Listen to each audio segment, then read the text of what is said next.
My name is Ivan Puparev, and I work for Advanced Technology and Projects Group at Google. The hand is the ultimate input device.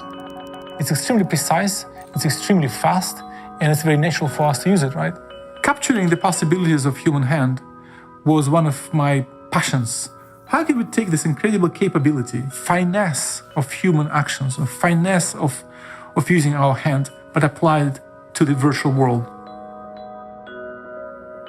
We use radio frequency spectrum, which is radars, to track human hand. The radars has been used for many different things, to track cars, big objects, satellites and planes. We're using them to track micro motions, twitches of human hands, and then use that to interact with wearables and Internet of Things and other computing devices. Our team is focused on taking radar hardware and turning it into a gesture sensor. Radar is a technology which transmits a radio wave towards a target, and then the receiver of the radar intercepts the reflected energy from that target. The reason why we're able to interpret so much from this one radar signal is because of the full gesture recognition pipeline that we've built.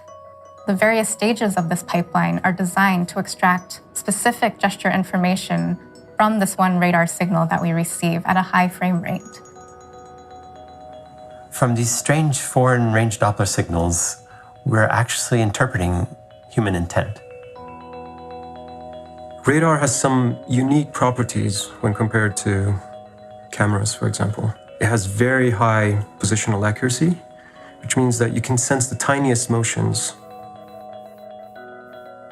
We arrived at this idea of virtual tools because we recognized that there's certain archetypes of controls, like a volume knob or a physical slider, a volume slider. Imagine a button between your thumb and your index finger, and the button's not there, but pressing this is a very clear action, and there's a natural physical haptic feedback that occurs as you perform that action. The hand can both embody that virtual tool, and it can also be acting on that virtual tool at the same time. So if we can recognize that action, we have an interesting direction for interacting with technology. So when we started this project, me and my team, we looked at the project idea and we thought, are we going to make it or not? We don't know, but we have to do it. Because unless you do it, you don't know. And what I think I'm most proud of about our project is we have pushed the processing power of the electronics itself further out to do the sensing part for us. The radar has properties which no other technology has. It can work through materials, can embed it into the objects. It allows to track really precise motions. And what is most exciting about it is that you can shrink the entire radar and put in a tiny chip. That's what makes this approach so promising. It's extremely reliable. There's nothing to break. There's no moving parts. There's no lenses. There's nothing. It's just a piece of sand on your board.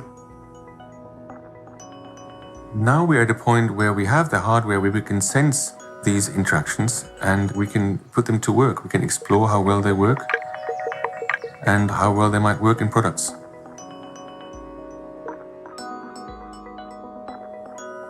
Blows your mind usually when you see things people do. And that's what I'm really looking forward to.